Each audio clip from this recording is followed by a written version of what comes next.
Hi, I'm JT Ellison, here to talk to you today about Good Girls Lie.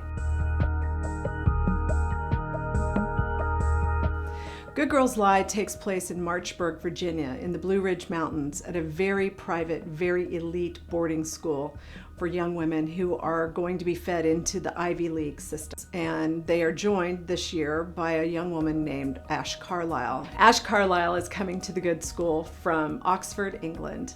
Her parents have just died. She needs a new start. And Ford Westhaven, who is the dean of the school, has given her an opportunity to come to the school. Ash goes from, being the new girl in school to being the most popular girl in school. And one of the things I wanted to explore with this book was what happens when you go from being revered to being reviled, because things don't go as well for Ash as they could.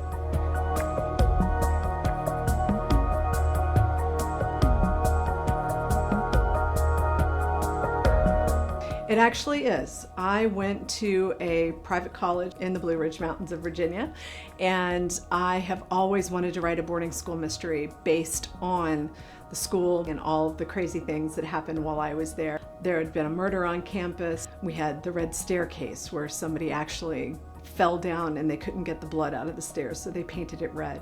We have tunnels. It was just a really atmospheric place to go to school, and I knew I wanted to visit it in a novel one day, and I'm so glad I finally got the chance.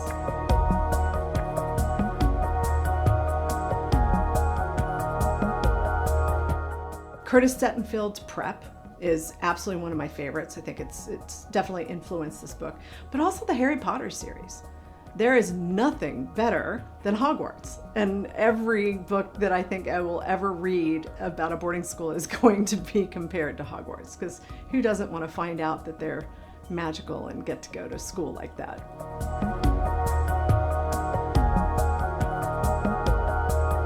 I'm a natural thriller writer. I see the dark side of everything, which is fun because I have a rather sunny disposition, but I can absolutely see the darkness that surrounds all of these stories. One of the things that I knew early on when I started researching for the Taylor Jackson series was that I knew nothing about what actual cops were like. So I went down to Metro Nashville. I did a series of ride-alongs with Homicide, with Overnight Patrol. I ended up interviewing FBI agents. I ended up also doing autopsies. I've studied survivalists. I do a lot of hands-on research. I like to go to the places where I set the books, which is great because, I need to set a story in Italy. Darn. So it's one of those things that research is one of my most favorite parts of the writing process. And you also have to know when to stop researching and start writing. So I have a tendency to start the book and do the research as I go instead of starting the research and then writing the book to support it, because that keeps me actually on track so I can make my deadlines.